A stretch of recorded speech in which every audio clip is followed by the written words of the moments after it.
You almost had to live in that era to understand how prevalent steroids were. For you, when was the first time you were sort of introduced to them? How much was that in the back of your mind kind of throughout your career? I got introduced to them in the last month I was in high school. It was like May of after, by graduation. I'd already accepted my scholarship to state, and I could not bench over 315 pounds.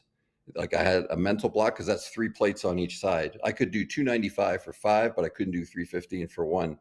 So my brother had said, Why don't you try this little cycle of steroids? Very safe. One steroid, we'll try it. And like 2 weeks later, I was doing like 315 for 2 or 3 reps. And I was like, whoa, like this actually works, right?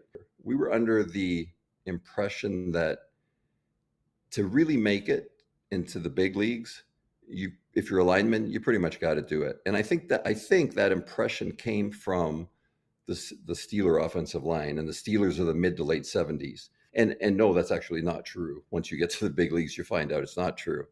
But I ended up using it in college over the next 5 years because I was a redshirt, coupled with just unbelievably hard workouts that you put yourself through and a dedication that you want to do.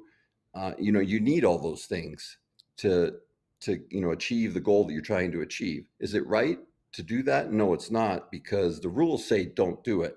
I knew the rules and I still did it. So I broke the rules. I was wrong. I don't encourage anybody to use them.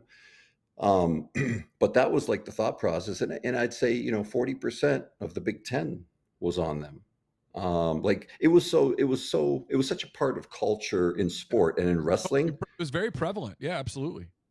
In the off season, we would talk to other teams in the Big Ten, like not officially, obviously, but like we would meet up with guys from Ann Arbor.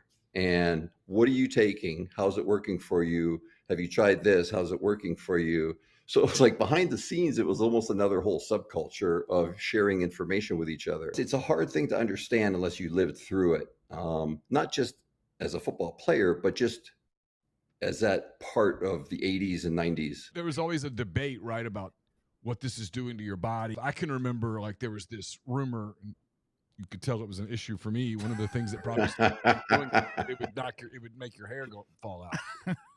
Well, I don't think I didn't have any side effects from it.